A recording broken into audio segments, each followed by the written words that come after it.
Ömrü örnөктүү инсан. Каракулжа районунун Кеңеш айыл өкмөтүнүн тургуну Кадырбекова Шамкан эжени эскерүү иш-чарасы болуп, иш-чарага Каракулжа райондук мамлекеттик администрация башчысы, акимдин биринчи орун басары Кармышаков Талантбек Тойчиевич жана райондук деңгээлдеги мекеме уюмдардын жетекчилери, айылдык кеңештин депутаттары жана жергиликтүү тургундар катышты. Кадырбекова Шамкан эженин рухуна багышталып Куран окулуп, эженин басып өткөн жолу, өмүр таржымалы баяндалып, эл үчүн, жер үчүн жасаган эмгеги унутулбай, аны замандаштары мындайча эскерет.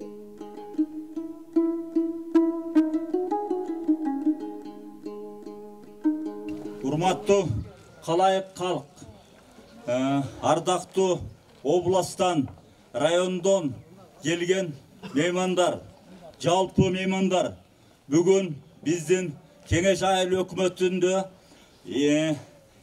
балдарды эле тарбиялоодон сырткары эл агартуучу, кол өнөрчү, Доорайым кооперативинин түптөөчүсү жана жетекчиси Бердибаева Шамкан эжекебиздин эскерүү күнүнө кош келипсиздер. Бердибаева Шамкан эжекенин аткарган иштери боюнча, алган сыйлыктары боюнча кыскача маалымат берип коюшка уруксат этиңиздер. Биздин ардактуу эжебиз Бердибаева Шамкан эжеке 1947 жылы 28 мартта Өзгөн районуна караштуу Кароол айылында туулган. Билими жогорку, мугалимдик жалпы эмгеги стажы 37 жыл. 1966 жылдан 1997 жылга чейин Чолпонбай Төлөбердиев атындагы азыркы Жапар Ахматалиев орто мектебинин мугалим болуп эмгектенип, ардактуу эс алууга 1997 жылы чыккан. Бердибаева Шамкан эжеке жакырчылыкты жоюу максатында аялдарды иш менен камсыз кылуу үчүн 1997 жылдан баштап 2005 жылга чейин Шамкан эмпосун түзгөн. 2005-2006 жылдары Кенже Курактагы балдарды өнүктүрүү фондусунда иштеп, Карагөз айыл өкмөтүнүн Алтын күрөк, жетимдөө паптарын жана Жапар Ахматалиев атындагы орто мектебинин алдындагы Кеңеш балдар бакчасынын ремонтун бүтүрүүгө салымын кошкон. 2006 жылы Канада элчигинен грант жазып, аялдарды жана жаштарды иш менен камсыз кылуу боюнча эски скалатыбызды билесиздер. Эски ремонт кылуу үчүн 7539 АКШ долларын утуп, ремонт жасап, өздүк салымы 535 миң сом акча каражатын жумшаган. 2009 жылы Доорайым кооперативин түзүп, аберден элге керектүүчү тигүүчү машиналарды, пакча тазалоочу, жүн тазалоочу жана башка инвентарларды утуп алып, калкка кызмат кылып келүүдө. 1986 жылы Кыргыз ССРнин агартуу министерствосунун жана илим мекемелеринин кызматкерлери Профсоюз Республикалык комитетинин ардак грамотасы менен сыйланган. 2006 жылы Каракулжа райондук социалдык экономиясы жактан өнүгүүсүнө кошкон зор салым үчүн Каракулжа райондук мамлекеттик администрациясынын ардак грамотасы менен сыйланган. 2007 жылы Кеңеш айыл өкмөтүнүн чет мамлекеттин известия тартуу боюнча иш алып барып жаткандыгы үчүн Кеңеш айыл өкмөтүнүн ардак грамотасы менен сыйланган. 2008 жылы Каракулжа райондук лидерлер айым номун ыйгарган. 2009 жылы Ош шаарында өткөн эл аралык улуу жибек жолу туристтик ярмаркасына катышкандыгы үчүн биринчи даражадагы диплом менен сыйланган. 2010 жылы Бишкек шаарында өткөн биринчи эл аралык оймо фестивалына катышкандыгы үчүн биринчи даражадагы диплом менен сыйланган. 2011 жылы Ош облусу мамлекеттик администрациясынын ардак грамотасы менен сыйланган.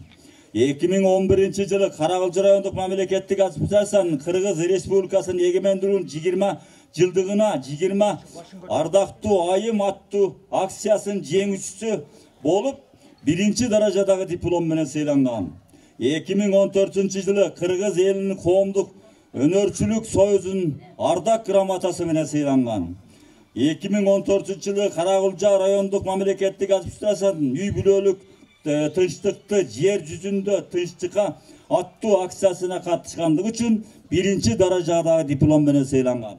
2015-жылы Нары шаарында өткөн туристтик Шырдак фестивалына катышып, Германия кызматташтык фондусунун ыраазычылык каты менен сыйланган.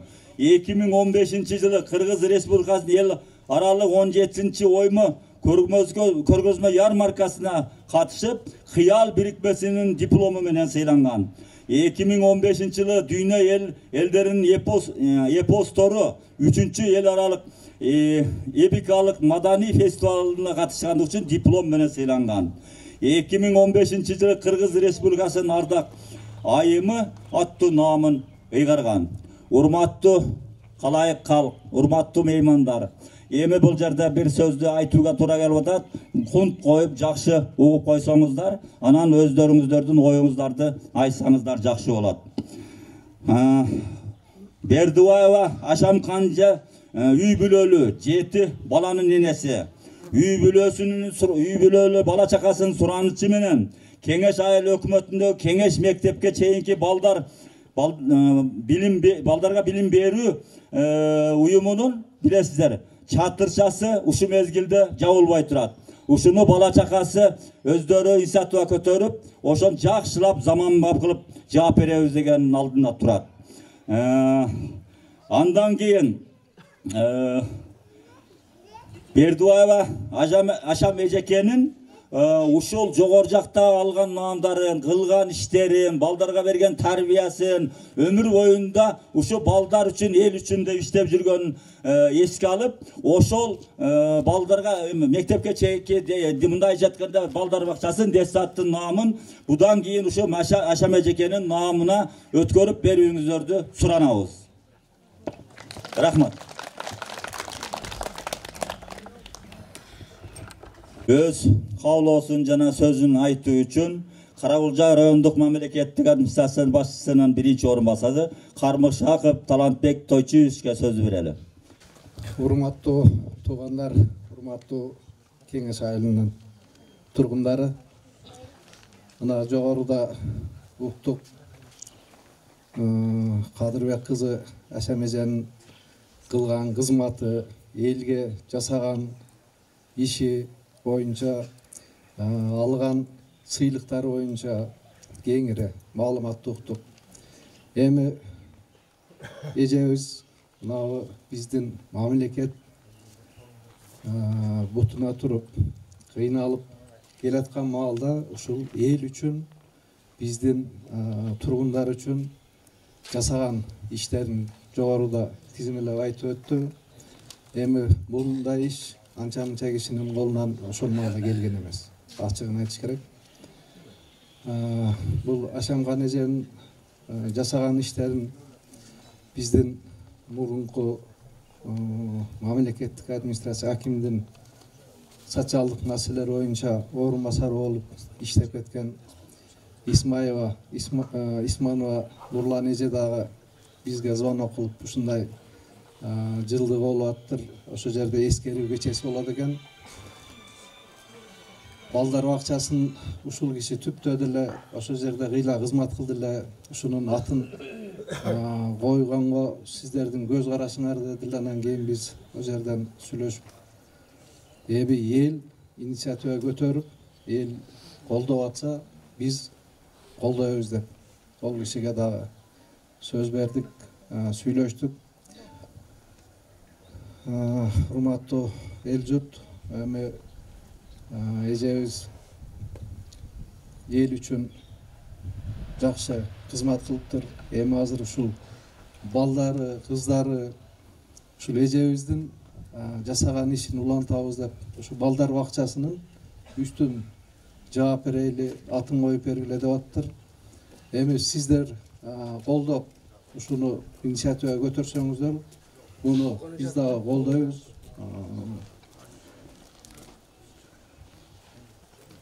Сиздердин ушул демилгениңиздер бизден дагы колдоо табат деп сиздерди ишендирип кетүүгө уруксат этесиздер. Рахмат. Рахмат. Урматтуу туугандар, бүгүнкү күн эми кайталанып келбейт. Ошон үчүн кичине отуруп берип каалоо сөздөрүңүздү айтып кетсеңиздер juda саз болмок. Экинчи сөздү көп жылдан бери үзөңгүлөш болуп бирге иштеген, азыркы мезгилде областтык администрациясында иштеп аткан өзүңүздөрдүн кызыңыздар таанымал Кебекчиева Жээнбе эжекеге сөз берсек. Саламатсыздарбы, урматтуу аксакалдар, урматтуу байбичелер, Ашамкан эженин бала чакасы, тууган уругу. Мен Ашамкан эженин бул дүйнөдөн өтүп кеткенин уккан эмес экенмин. Ошол кечээ мурда күнү бир кыз звонить этип ушундай болду эле дегенде угуп алып, аябай кабыргам кайышып, көкүрөгүм бөскөрүп, аябай кыжаалат болдум. Эми бардыгыбызга жараткан канча өмүр берсе, ошону жашап өткөнгө аргасыз болот экенбиз. Эми ошондой кабарды уккандан кийин эжебизге алакан жайып, бата кылып коелу деп келип калдык.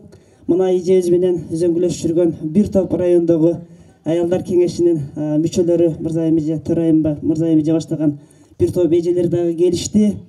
Эми Ашамкан эже жөнүндө бир экөөс сөз айтып коеюн. Эжебиз ушу 2022 жылдын жаз айларында бир кызы менен менин кабинетиме барды эле. Анан барып, баягы өзүнүн иштери менен сүйлөшүп отуруп, анан өзүнүн оорусу жөнүндө айтты эле. Ошол оорусун укканда эле мен ушундай бир жүрөгүм болуп кете түшүп, жок эже, сиз андай оору менен оорубайсыз. Андай ооруну Кудай сизден алыс кылсын деп бир көңүлүн көтөрүп, жакшы сөздөрүм айтып узаттым эле. Көрсө экөөбүздүн коштошкон күнүбүз деле ошол болгон экен. Жолуккан, акыркы жолукканыбыз деле ошол болгон экен деп ойлоп отурам. Эми эжебиз мына жогоруда Турдаке айтты, Талант Тойчуевич айтты, жасап өткөн иштеринин баардыгын айтты. Баардыгыңыздар, көпчүлүгүңүздөр ушул жердегилер айрыкча билсеңиздер керек. Эжебиз бир эле мезгилде ошо бүтүндөй өмүрүн билим берүү системасына арнап, балдарга билим тарбия берип келсе, ошол эле мезгилде эжебиз ишкер болгон, эжебиз кол өнөрчү болгон, эжебиз коомдук иштерге дагы активдүү катышып келген эжебиз болгон. Үйгө кирип аял болуп, жолдошунун сүйүктүү жары болуп, балдарынын сүйкүмдүү апасы болуп, сыртка чыгып балдарга билим тарбия берген мээримдүү мугалим болуп, андан кийин ошол сиздер айткандай ошол убакта эч кимдин оюна келбей, союз тарап баардыгыбыз бир каяка жол табышты билбей турган мезгилдерде биринчилерден болуп ошол жанагы Доорайым кооперативин уюштуруп, бир топ келин кыздардын башын бириктирип, аларды иш менен камсыз кылып, ушул айылда кыздардын себин тигип, кол өнөрчүлүк бир топ иштерди жасап келгенин биз жакшы билебиз. Эжебиз ушул бир топ ошол районубузда, областта, республикада өткөрүлгөн кол өнөрчүлүк көргөзмөлөргө ошо райондун атынан, райондун намысы үчүн катышып жүрдү. Эң акыркы эле жолкусун айтайын, ушул Кырчында жанагы өткүл дүйнөлүк 3-чү көчмөндөр оюну болуп атканда, ошо эжебиз менен мына Мырзайым эжекебиз кошо бардык. Бир топ өзүнүн колунан, ушул жердеги кыз келиндердин колунан жасалган буюмдардын алып барып, көргөзмө жармеңкеге жайып, ошол жерден дагы бир жакшы сыйлык алып кайтып келген. Ошол эле мезгилде эжебиз жана айтып атасыздар, детсадты ремонттогон экен, коомдук иштерге активдүү катышкан экен. Эжебиз чын айтканда үлгү ала турган, ошо артындагы муундар бир ал кишини карап түздөлө тургандай жакшынакай кадырман байбиче бар болчун. Эжебиздин оозунда сөзү бар болчун. Эжебиздин артындагы жаштарга бир айта турган жакшы насааттары бар болчун. Эми арга жок, эжебизди жаткан жериңиз жайлуу болсун, Ашамкан эже, топурагыңыз торкоо болсун. Ошол түбөлүктүү чын дүйнөдөн бейишиңизди берсин дегенден башка аргабыз жок. Анан бир жакшы инициатива көтөрүп атасыздар. Ошол эми ал иштерге биз аралаша албайбыз.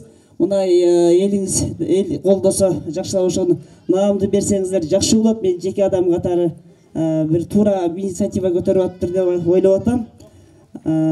Анан ушундай нерсени уюштуруп аткан баягы атам өлсө өлсүн, атамды көргөн өлбөсүн деген кыргыздын бир жакшы сөзү бар. Ошо баарыбыздын башыбызды бириктирип, апалардын аркасынан мынантип жылдык өткөрүп, Кур'ан окутуп бир жакшы демилге көтөрүп аткан кыздары балдары, рахмат сиздерге. Ушу сиздер апаңыздарды сыйласаңыздар, Кудайым сиздерди сыйласын. Турдака ушундай иштерди уюштуруп аткан сиздер дагы Алла ыраазы болсун. Рахмат, жакшы сөз болду. Азыркы сөз дагы эле ошол үзөңгүлөш болуп көп жылдан берги иштеп, ошол Каракулча райондук аялдар кеңешинин төрайымы Сагынбаева Мырзайым эжеге сөз берсек. Саламатсыздарбы, урматтуу бүгүнкү агалар, энелер, эжелер, сиңдилер. Бүгүн ушул Ашам эжени эскерип отурабыз. Убагында чындыгында укпай калып турабыз. Эми кыздар алыста жүрүп анча маани бербеген экен, бирок келип алып абабыз ушунча көп иштерди аткарган экен, ушундай чогуу иштешкен экен деп ошо бизди да чакырды эле, бүгүн келип калдык. Эми Ашамкан эженин аткарган иши жөнүндө кеңири айтылды, жогорку айтылган адамдар. Анан ага мен аябай активдүү аял эле да. Ошол жашка келсе дагы мына биз чогуу жүрдүк, ар кандай иш-чараларга бардык. Биринчиси эле ошо 17-жылы жана Шайыр апалар деп КТР уюштурган телеконкурска барып катышты. Ошол жерде эже аябай сонунурдайт эле да, шумдугурдайт эле. Ошол жерде Канике Эралиева баш болгон жюрилерге аябай мындай чоң алкыштарын анан таң калып айтышканда эже ушул жашка келип дагы сонунурдайт экенсиз деп. Андан кийин ошо эже менен кол өнөрчүлүгү, анан ушул өнөрү боюнча ЛТРда дагы таңкы конокко барып келгенбиз. Ал жерде дагы аябай жакшы сөздөрүн айтып, ошо көргөзмөлөрүн көрсөтүп, анан ырдап бергенде ал жерде дагы аябай таң калышты эле. Эми эмне дейбиз, аябай активдүү болчу. Ошол биз уюштурган ар кандай иш-чарада биздин аксакалыбыз болуп алдыда жүрөт эле. Эч качан бир жерге барып бир көргөзмөгө райондун атынан катышып кел десе, мындай бир барбайм деген эмесин укпайт элек да. Ошон үчүн ушу биздин райондун атын ар кандай жерде эже чыгарып жүрдү. Эми айта берсек аябай эми эже эрте кетип калды, дагы жашаса болот эле, калган өмүрүн бала чакасына берсин. Бирок элдин көтөргөн эмеси, сунушу аябай өзүнүн ордун тапты деп эсептеймин. Себеби эже агартуучу, билим берген мугалим, ардактуу мугалим, анан баатыр эне, анан ишкер. Чындыгында биздин райондо эң биринчи ушул жеке ишкерлик жана өкмөттүк эмес уюм дегенди Ашамкан эже баштаган. Ашамкан эже канча жерлерге барды, канча жерлерден неме алды. Эми ошол жашында ошондой долбоорлорду ишке ашырыш деген бул чоң эрдик. Баарыбыз эле айлабыз таппай, нан таппай калган мезгилдерде болбодубу? Ошол кезде эже карлыгач болгон, ошо өкмөттүк эмес уюмдар боюнча карлыгач болгон деп эсептеймин. Ушуну колдоп берсеңиздер, чындыгында эле татыктуу эже, татыктуу баардык жагынан, бала тарбиялаган жагынан, балдарды окуткан жагынан, өзүнүн жеке демилгелүүлү жагынан, өзүнүн жакшынакай таланты жагынан дагы чындыгында татыктуу эже. Эми эженин арты кайырлуу болсун, эми балдарына өмүрүн берсин, жаткан жери жайлуу, топурагы торко болсун. Анан ушул кеңеш айылы ушул жакшынакай колдоо эженин атын төбөлүккө калтырат деген терең ишеничти билдиребиз.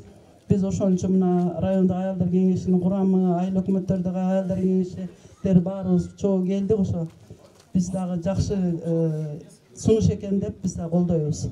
Рахмат. Рахмат, жакшы сөз болду. Азыр дагы бир жакшы каалоолор айтылмакчы. Ошол айткандай эле көп жылдан бери бирге жүрүп, эже сиңди болуп жүргөн биздин дагы бир кызыбыз Чалмадан келип отурат. Сулуканга сөз берип койсок. Саламатсыздарбы, ардактуу агайын туугандар, ардактуу энелер, мыймандар, райондон келген өкүлчүлүк, деги эле ушул эжемдин уул кыздары, ушул эжем жашаган айылдын тургундары, жалпы баардыгыңыздарга ошо жылуу салам айтам. Эжем жөнүндө Жеме менен Мырзайым эже аябай жакшы сөздөрдү айтышты. Улуу катары, аксакал катары сиздер да жакшы сөздөрдү айтат деп ишенем. Эжемдин эмгеги жөнүндө баа жеткис пикирлер, сунуштар айтылып келе жатат. Мен жогорудагы жакшы сөздөрдүн баардыгына кошулуп, ушул кеңеш айыл өкмөтүндө жашаган элдердин демилгеси эң туура болгон экен деген гана сунушту айткым келди. Биринчиси. Экинчиси, эжем менен биз кайсы жерде болсун райондун намысын коргогон учурларыбызда эжебиздин акыл насаатын укчу элек. Эжебиздин адамгерчилигин көрүп жүргөнбүз. Эжебиз ушундай жакшынакай уул кыздарды тарбиялап, эженин ат көтөргүс чоң эмгектерин баалап элип ушинтип жакшынакай даңазалап айтып атат деп мен ишенем.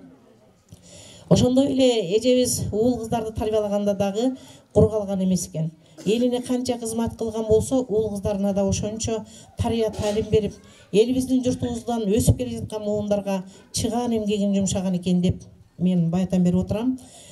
Эженин жаткан жери жайлуу болсун, топурагы торко болсун. Эжемдин бир гана кайратына, сабырына дагы токтолгум келет. Анткени ушул өзүндөгү бир кайсы бир оор жоготуусунда дагы эч качан өзүн паска коюп койбой, анын позитив экенин, өзүнүн демилгеси күчтүү экенин, кайраты күчтүү экенин, Алла берген ар кандай ишке сабыр кыла тургандыгын дагы көргөзгөн маанайларын көргөнбүз. Мен точно эсимде калганы ушул жерде Доор Аян немесин ачып атканда атайын кол өнөрчүлүк боюнча бир семинарга келгенбиз. Ошондо семинарда эженин кайратын көрүп отуруп, ушундай татыктуу, ушундай жакшынакай эл, ушундай эжеге окшогон жакшынакай чыгандарын элден алдына сууруп чыккан экен деп баа бердим эле. Дагы бир жолу эжебиздин арты майлуу жуттуу болсун. Аны көргөндөр эсен болсун. Аны билгендер эсен болсун. Мен ушул жерде отурган элдерден суранат элем. Эжебиздин аты татыктуу ошол мектепке чейинки билим берүү уюмуна берилип аткан болсо, ал жерде чыгаан уул кыз тарбияланат. Ошол жерде иштеп аткан коллектив колдойт. Жана ошондой эле ушул жерде араңыздарда отурса керек, айыл кеңештин депутаттары бардыр. Айыл кеңештин депутаттары да ушул инициативаны колдоп, бул нерсеге сөзсүз баа берилет деп ойлойм. Ылайым элиңиздерде, журтуңуздарда жакшылык болсун, ден соолук болсун, бала чагаңыздар менен аман болуңуздар. Кайсы жерде болсо дагы ушу элиңиздердин жакшылыгын угуп биз дагы эсен бололу. Баардыгыңыздарга, эжемдин бала чакасына, ушул журтка, ушул элге ийгилик тилейм. Аманчылык болсун. Дайыма уулуңуздарды, кызыңыздарды, чыгаан энелерди колдоп, чыгаан уул жигиттерди колдоп жүрө бериңиздер. Дайыма жакшылар чыксын, элиңиздерден жакшылар чыксын. Рахмат, жакшы сөз болду. Эми кыргыздын макалындай алыскы туугандан жакшы кош дейт. Көп жылдан бери эжени жакшы билген жол кошуна Карагуз айыл өкмөтүнүн өкүлүнөн Каденов Токтомат экеге сөз берсек. Рахмат. Ассаламу алейкум, урматтуу абалар, агалар, энелер, арбаңыздар, энелер, эжелер, карындаштар. Мына бүгүн Ашамкан эженин өтүп кетип жылдыгы болуп эскерип отурган күн экен. Бизди дагы коңшу катары, чогуу билген адамдар катары чакырган экен. Ушул кыздарына Карагуз элинин атынан, Карагуз айыл өкмөтүнүн администрациясынын атынан терең ыраазычылык билдирип койгонго уруксат этесиздер. Урматтуу туугандар, Ашамкан эже жөнүндө алдыңкы чыккан инсандар аябай жакшы сөздөрүн, жакшы жактарын айтып атат. Ашамкан эжени биз билебиз, мен билем. Уюштургуч, эң инициативасы күчтүү, намыскөй, бардык ишти жасайбыз деген алга сүрөгөн инсан эле. Мээримдүү апа, билимдүү эжеке болгон. Ашамкан эжени мына Сулукан билет, мырзайымдар жээнбей айтып атат. Ушу маданий иш-чара болгондо, башка иштер болгондо район үчүн, эл үчүн, өкмөттөр үчүн өтө жанын аябай чын дилден катышып уюштурат эле. Ашамкан эжеге эмне дейбиз? Ушу кеңештик туугандар жакшы инициатива көтөрүп атыпсыздар. Ушуну бир жалпы эл колдойт деген үмүттөбүз. Коңшу биз колдойбуз, район колдойбуз деп атат. Ушуну эң туура тандап, туура баа берипсиздер. Эми Ашамкан эжеге эмне дейбиз? Жараткан жаннатынан жай берсин. Ошол жактан жакшы түбөлүк жашоодо жакшы жашоосун берсин. Аркасында калган уул кыздарына жараткан узак өмүр, чың ден соолук берсин. Иман, инсап, абер, баракабай берсин. Жалпы элге тынчылык, ынтымакчылык берсин Кудай Таалам. Ушу тирүүбүздүн көзөткөн маркумдарга карызыбыз. Аркасынан жакшы жактарын, жакшы сапаттарын айтып, эстеп Куран окуп экен. Ошон үчүн Ашамкан эженин Кудай Таалам жаткан жерин жайлуу, топурагын торко кылып жаннатынан жай берсин. Калган уул кыздарына, эл журтуна узак өмүр, чың ден соолук, ынтымакчылык берсин. Рахмат. Рахмат. Урматтуу аксакалдар, урматтуу энелер отурат. Чынында бүгін кеңеш айылында өтө бір чоң иш болуп атыптыр да. Ушу сиздердин аша межени эскерүүңүздөр айылдын журтчулугу менен бирге. Менимче ал киши бүгүн бир оодарылып алды болуш керек. Бир эмес эки оодарылып алды болуш керек. Себеби элди кызат деген ушундай экен. Адамдын эмгеги жерде калбаш керек экен да. Мен көп ушул эле айылдардан көп адамдарды билем. Аша межемде кыргыз журтчулугуна өз элине кызмат кылган мына коңшулаш ырыскан эже бар эле. Ошо ырыскан эжелердин жолун улаткан ошо эжебиз эле. Мына жерде тамекинин сары алтындын ушундай бир жакшы элге таанылган касиет деген эжебиз бар эле. Ушундай адамдардын эмгеги эч качан эл тарабынан унутулбаш керек деп ойлойм. Анан жана таланттоочубуз абдан бир туура сөздү айтты. Бишкектен коңгуроо болду деди неметип. Ушу аша меженин ишкердик ишинде аша меженин өзүнө дагы буттоосулар көп болгон. Мен кошо жүрүп да билем, как журналист катары кошо жүрдүк ал кишилердин эмгегин жазып. Ошондо мына бир жаш адамдардын кичинекей бир кыстырма кылып кетейин. Нурлан Исманова деген кызыбыз замаким эле. Ошол киши Ашамкан эжеге дем берип, ошонун ишин колдоп, жана инвестиция тартуу боюнча Мырзайым Жаша айтып кетпеди Карлыгаш деп. Ушул кишинин эмгегинин бир ожалып кетишине Нурлан Исмановна абдан бир жардам бергенине мен өзүм күбөмүн. Анан эмне дейбиз? Адамдын эмгеги эл эскериш керек экен. Рас ал киши бул дүйнөдөн дүйнө салгандан кийин ушундай бир мына аксакалдары жайкалган, ак элечектери байкалган энелерибиз бар экен. Ушу сиздерге мен таазим этем. Ушул кишинин аты бир түбөлүктүү болсун экен деп айылдык кеңешке, айыл өкмөтүнө, райондук администрацияга ушундай сунушуңуздарды коюп атканыңыздар, бул менимче мусулманчылыкта деле улуу парызды аткарып атасыздар. Дайым бар болуңуздар энелер. Анан ошо уул кыздарына, ушунча уул кыздарды тарбиялап, педагогикага сиңирген эмгеги бар экен. Ушул кишинин аты ошол жерге коюлуп калса, кийинки бир мекенчил муун ушул кишинин эмгектүү өрнөгүндө тарбияланат деп айтар элем. Дайым бар болуңуздар энелер.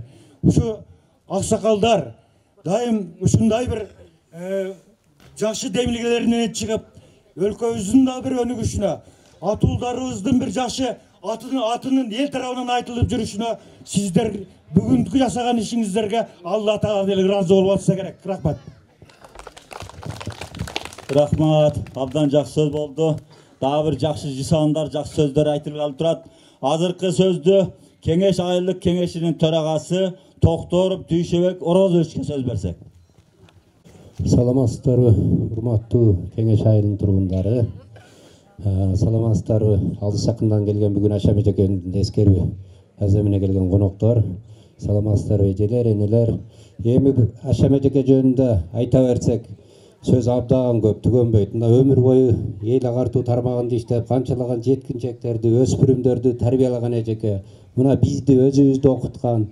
Андан кийин мына өзүңүздөр көргөндөй эсир кичине ыдырап сайыз тарагандан кийин ушу элдин жашоо турмушу оорлогондо ушу Доор айым кооперативин түзүп, ал жерде бир канча аял кыздарды эмгекке тартып, элди кичине турмушун жакшыртууга чоң салымын кошкон. Эми айта берсек, бул эжекеники түгөнбөйт. Бул эжекени биз ойлойбуз ушу кийинки муундарга өмүрү өрнөк боло турган эжеке деп элестетебиз биз, кийинки жаш муундар үчүн. Анан эми кепти кыскартсак, мына эми алган сыйлыктар эжекебиздин наамдары аябай көп болчу. Ошолордун ичинде мына бизден берилбей калган бир сыйлыгыбыз бар эле. Ошону көзөтүп кетсе дагы ушу уул кыздарына кыйгарып коюн эп көрүп отурабыз. Анда ошону окуп койсоң, урматтуу туугандар. Кеңеш айылынын ардактуу наамын ыйгаруу жөнүндө. Кыргыз Республикасы Ош облусу Кара-Кулжа району Кеңеш айылдык кеңеши.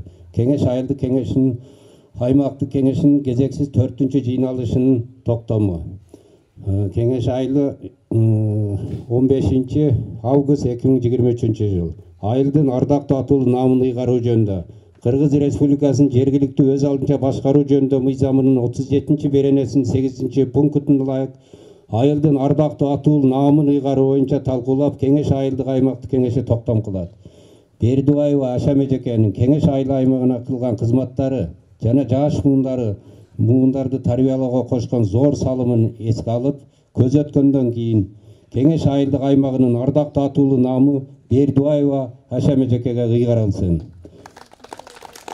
Депутаттардын кеңеш айылдык кеңешинин төрагасы Токторов.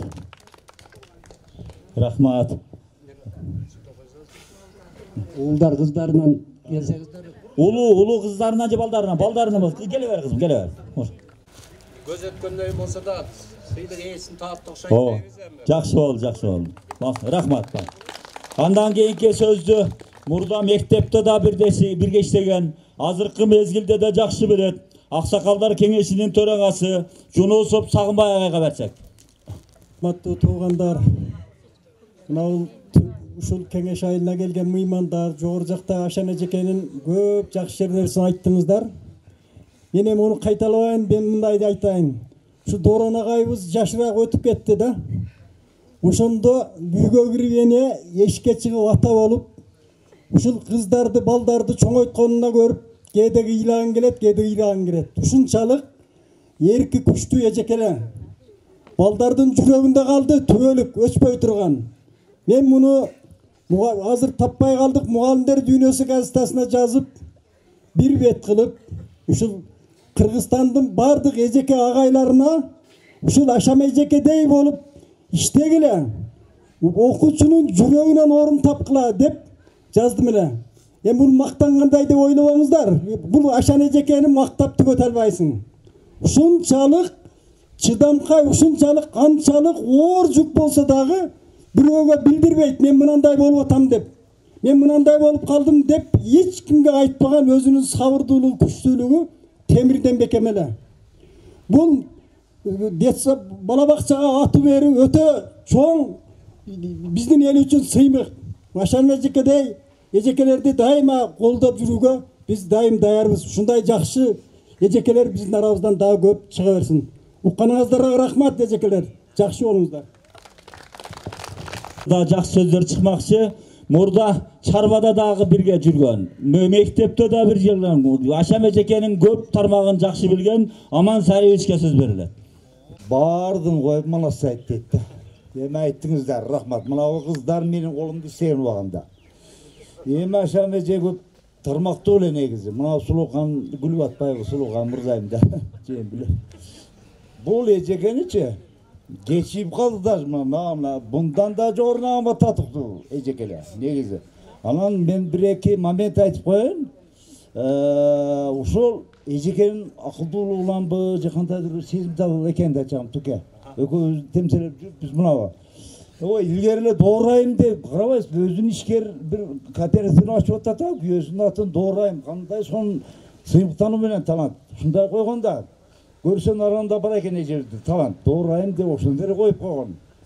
Бул да чоң өзгөчөлүк негизи. Анан жанагы бирөө айтып кетти го, көбүрдү айт эле. Ол жанагы ким эле Салмат Садыковдан жакшырды айт эле айнан, ону эсе. Апаз Жайнаковдун ала тоосу кыргызым дегенде Сулукан эмирдаса эптү катырат эле. Алатыбана. Көп наамдар берилбей калды эжебизге. Мен бир жагынан жыкана, мен тагамдар, мен тайжем болот бу. Кадырбекова Ашамхан деп мен тайжым болот да. Мына тагаларымда отурат, жана сүйлөштүк. Эми мындай талант кем эле негизи. Жаткан жери жайлуу болсо мына сунуштарды мен колдойм. Бул жерде мына талант үлкөн келип калыптыр. Райда администрация колдоп берсе, анан жанагы райондук эл депутаттарынын несе тобу бар, атайын урларда колдоп берсе, биздики колдоп коюптур жакшы. Эми жакшылык болсун. Мына уул кыздар, эй балдар. Уул кыздар сыймыктан кылайын айндар. Мына менин келиним отурат. Эми силер узак өмүрдүү болгула, ден соолукта болгула, тилеңерден Аллах берсин. Жакшы, рахмат мына ишараңарга. Рахмат. Жакшы адам каерде болсо эскерилет да. Азыр алдын ала эскерип кетти. Касиетчиге сөз бербесек сөздү тузу кам болуп калат. Касиетчи бир сүйлөп берин. Кандай саламатсыңар ага туугандар, кыздар, балдар, меймандар, туугандар Ашамхандын. Бүгүн ушу күнгө туш келип бул Ашамканды айтып бүттүңөр айнанай. Мен айта турган жерим калганда. Эми кыйын аял эле. Бул мен айтат элем, сен бекер эле жүрүпсүң анан саламаттан өтөт элең ырдаганыңа деп. Нары тең туш элек, эже дейт эле, мен экөөбүз тең элек. Бирок эже деп коет эле. Анан мен үндөп айт элем, айныбай айтпайын деп. Ата мерем муаздык жакшы каптарды айтты. Бул жана ат коюшуна мен 100% тилектешмин. Отурган жерде да айтам келбей калган аялдарга. Бул татыктуу иш кылсыңар балам. Рахмат, атасың ошондой эжекелер болсун, балдар болсун, элибиз журтубуз аман болсун, Кыргызстан аман болсун, бактылуу жашайлы.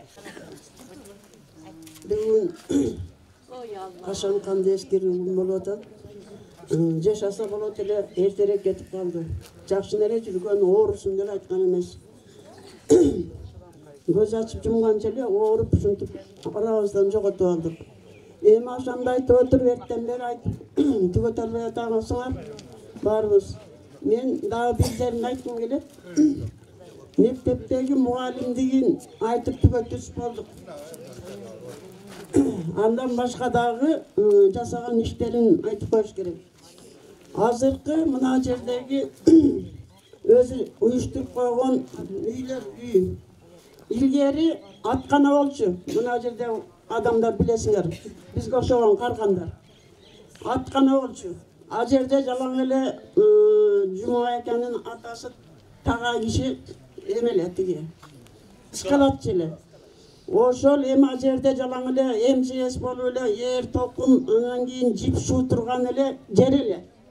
Анан эле жүрүп эле Союз тарап кетти.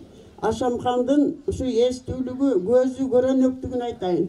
Ошо аткананы зорго алып туруп, анан ошол жерге ишкана ачты. Эми азыр көрүп аткандардын баары таң каласыңар. Жаштар билбей калдыңар, биз билебиз. Ошол аткананы оңдоп, түздөп, ремонттотуп, ал тургай нарагына кошумчалардын баарын салып туруп анан ишкана ачты. Анан атын Доорайым деп, Доорам менин таабыз болот да биздин. Ошонун атын койду. Эми гүлдөтүп канча комнат жасады, кара жанында, өзүнүн акчасында эч ким буга жардам берген жок. Андан кийин швейный машинелерди алып келип туруп, аялдардын баардыгын чогулуп туруп, аялдардын баары ошол жерге чогулуп, сайма сайганы сайма саят эле, шырдамал тиккени шырдамал, ал тургай килем алып келип туруп, килем токуган, станоктап келип. Эми мунун Ашамдын жасай турган иштери шундук эле бул. Каяктан ойлонуп таап алат билбейм. Ошол жерди гүлдөттү. Канча аялдар ошол жерден келип иштешти. Менин оюмча азыр бир 10 чакты швейный машина жана электрический ошо турат азыр ошол жерде. Анан эле өзү бир паста жок болуп калды. Анан айтайын дегеним, ошол аткананы ар жак бер жагынын баарын кара жанынан жасаган. Анан ниш угуп атабыз, мына жердеги өкмөттөргө баарыңарга айтып койгум келет.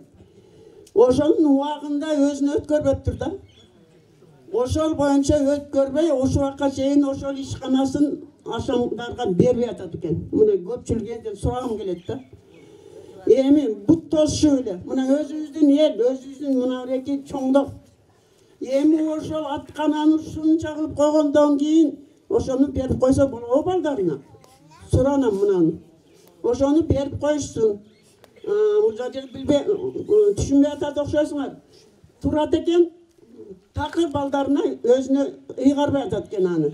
Ыйгарып койсо ошол жерге дагы башкасын айтайын, жанагы пактап тура турганда алып келип койгон. Баарыбыз жыргап, өзгөнгө көтөрүп барчу эле аяка ушул жерден аттырып, эми бардыгын условиясын түзүп койгон, анан бир пас эле ооруп өзү жок болуп калды. Мен суранып кетем ушу элден бардык чоңдордон. Ошону ушу балдарына бергиле ошол үйдү. Жакшытарбы? Эжекебиздин көп бул жашоодо элге, журтка, тууган уругуна бүт кылган жакшылыктарды айтылды. Биздин жүрөгүбүздөн кан өтүп, эжекебизди эслеп, кыйла өзүбүздү кармай албай турган чагыбыз. Эжекебиздин бул жашоодо калдырган аракет иштери биздин жүрөгүбүздө сакталат. мындан ары жаштар болсун. Эжекебиз өтө эл билет, журт билет, жакшы адам эле. Бизди А тамгасын тааныткан. Биздин биринчи мугалимибиз. Эжекебиз ошол мектепте 1-класста биз окуп жүргөндөгү эле бир нерсесин айтып берейин. Аракетчилдигин ошо маалда билбесек дагы кийин ой жүгүртүп эстеп билебиз. Ушунчалык элге күйгөн, элди алдыга сүрөмөлөйүн, же түртөйүн, жардам кылайын деп аракет кылып жашаган адам экен да, Ашамбек эжекебиз. Бизди сабактан алып калып, жетишпей калган балдарды. Ошолорго эртең билип алсын ушул. Билбегенди үйрөнүп алсын деп баягы заставить этип, алдап, ар түрлүү методдор менен бизге билим берет эле. Өмүр өткүчөңдү биз менен баягы баласы менен апасындай эле мамиле кылып жүрдү. Ошол жагын берсин. Айла жок, баарыбыз бара турган жагыбыз бирибиз, бир эле экен. Кудай таала барыңыздарды, өмүрүңүздөрдү узун кылсын. Ар дайым жакшылар болсун. Мындан ары тойлор болсун. Эжекебиздин кылган, жүргөн элеси, аракеттери, иштери биздин жүрөгүбүздө ар дайым сакталат. Мындан ары тойлор болсун, жакшылар болсун. Туугандар, абдан жакшы сөздөрдү сүйлөп бердиңиздер, каалоолорду айттыңыздар. Азыр эми күн да өсүп баратат, убакыт дагы бар. Ар кимдин ар түрлүү иштери бар. Жакшы сөздөр айтылды, чоң рахмат. Азыр ошол ыраазычылыгын айтуу боюнча балдар кыздарынан бирөөнө сөз берсек. Кимиңиздер сүйлөсүздөр? Кымбаттуу менин туулган жеримдеги алтын эжелерим, агаларым, сиңдилерим, ушул жерде алыстан келген, илимдүү, билимдүү районудан келген эжелер, агалар, куш келипсиздер баарыңыздар. Ушул апам тууралуу айтсам, апам ушундай сонун иштерди жасаган экен. Ошо апама ыраазымын. Апам мурун бизди тарбиялап, өстүрүп, чоңойтtu, ушул эрезеге жеткизди. Кетип калды ошо. Калган иштери калып калды. Өлөм деген ою жок эле. Сиздерге баарыңыздарга ыраазымын. Апамды сыйлап келгениңиздерге баарыңыздарга ыраазымын. Рахмат, өкмөткө рахмат, районудагылар баарыңыздарга рахмат. Ушундай апам кыйын адам экен, апам менен сыймыктанам. Апам ушул илимдүү, билимдүү адамдар менен кошо жүргөн. Эттүү, күчтүү, сабырдуу аял экен. Мен ушул жерде угуп отуруп, бир жагынан кайгырып жүрөгүм кайышып турса, бир жагынан сыймыктанып отурам. Апам өчпөйт, ат өчпөйт экен. Апам ушул историяда кала турган аял экен. Мен апам менен сыймыктанам. Апаке, тынчтагын. Биз балдарыбыз сизге ыраазыбыз, апаке. Улусчулукка шыктуу элең, апаке. Ышкыбас элең, үркүүгө шыктуу элең, апаке. Күлкүңө катып кайгыга күчтүү элең, апаке. Биз сизди сыймыктанабыз, сиз менен сыймыктанабыз, апаке. Апаке, тынчукта кечиргин бизди. Апаке, баарыңыздар, апам жаман жакшы айтса кечириңиздер. Апаке, ушинтип күчтүү болгула балдарым, илимдүү болгула, билимдүү болгула деп бизди тарбиялачу. Ушу кулдай иштеп, ханышадай тамак жегиле балдарым. Ушундай ийгиликке жеткиле дейт эле. Ушул окуучуларды дагы ушинтип үйрөтүп, билим менен, илим менен алгыла. Атыңар калсын, тарыхта атыңар калсын дейт эле. Мен апам менен сыймыктанам. Жаткан жери жайлуу болсун, бейишинен берсин. Атам дагы 30 жашында калган, атам 40 жашында физика, математика мугалим болчу. Атам 40 жашында кеткен. Ошондон бери 7 баланы тарбиялап, өстүрүп чоңойтту. Чоң эжем 97-жылы 18 январда табышмактуу болуп жоголуп кетти. Апам ошонун айынан аркасынан жүрүп кайгысын күлкүгө катып ушинтип ырдап жүргөн мезгили болчу. Кайрат кыл, элдин баардыгы эле кайрат кыл.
Hayırdır burası?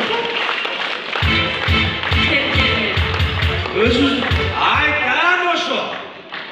Nege mınday живо yırtaytты? Кадырбекова Ашымкан 1947 жылы 28 мартта Ош облусунун Өзгөн районундагы Кароол айылында туулган. Атасы Жөлөков Кадырбек атамекендик согуштун катышуучусу болгон. Апасы Кармышакова Кимсан тарбиячы болуп эмгектенген. Ал кездеги сүйүнүчү койнуна батпаган жубайлар кызыбыз сулуу, ырыскылуу, чынчыл болсун деп кызынын атын Ашымкан коюшкан. Ашымкан эже 1954 жылы 1 класска барып, билим уясынын босогосун аттап, 1964 жылы 10 классты бүтүрүп, ошол эле жылы Ош мамлекеттик педагогикалык институтуна тапшырган.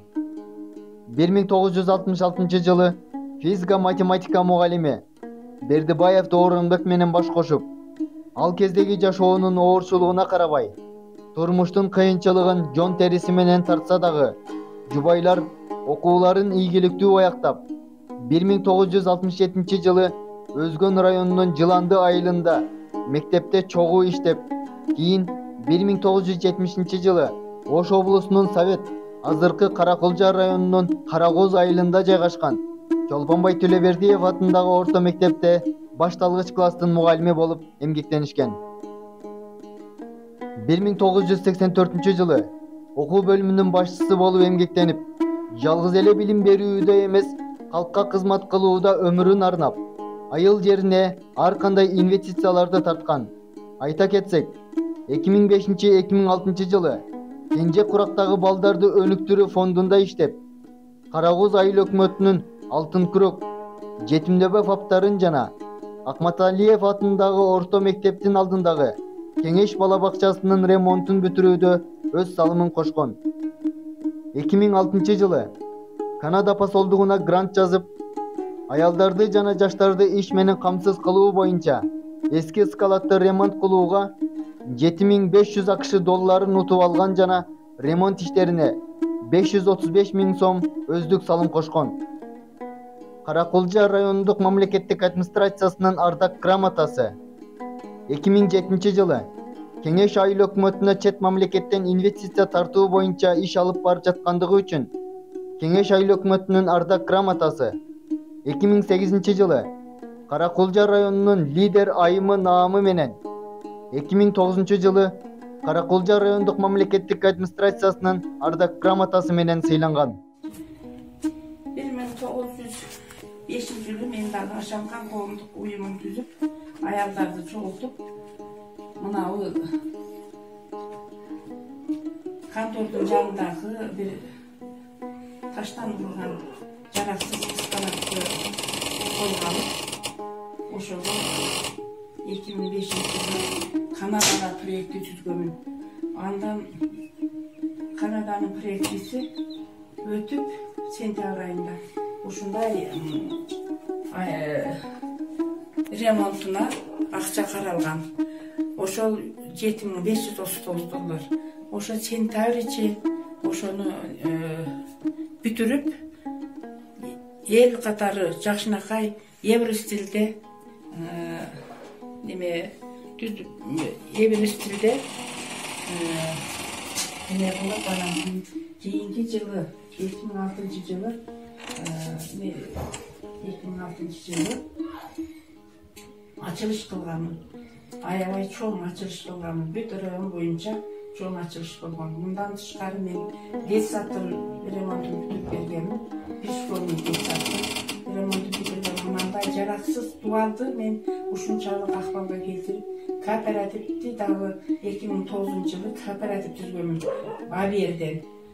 Мындан тышкары андан мен көп нерселерди элге керектүү буюмдарды алдым. Мына сүрөттү көрсөтүп койсоң. Элге керектүү буюмдарды алганмын. Пактата турган, жүнтүрда турган, бул неме, килем соккон станок, иши кылып бардыгын мен колго алып, элди иш менен камсыз кылгам. Ошо мезгилде элдер аябай жакыр жашап, нанга эч кандай ишканага жетишпей, балдарын бага албай аткан мезгилде мен аялдарды 12 аялды иш менен камсыз кылгам. Андан тышкары ушул сонун бери кооператив менен иш кылам. Көп жерлерге бардым, көп жерлерди көрдүм, Кыргызстандын бардык территориясында иш кылып жүрдүм. Бул жакшынакай иштерди жасап, биздин Кеңеш айыл өкмөтүнүн бетине күзгү болуп жүрдүм. Каерге бар десем ошол жерге барып жүрдүм.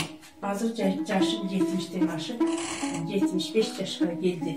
Эми мен кылган иштеримди көрсөтүп берейин.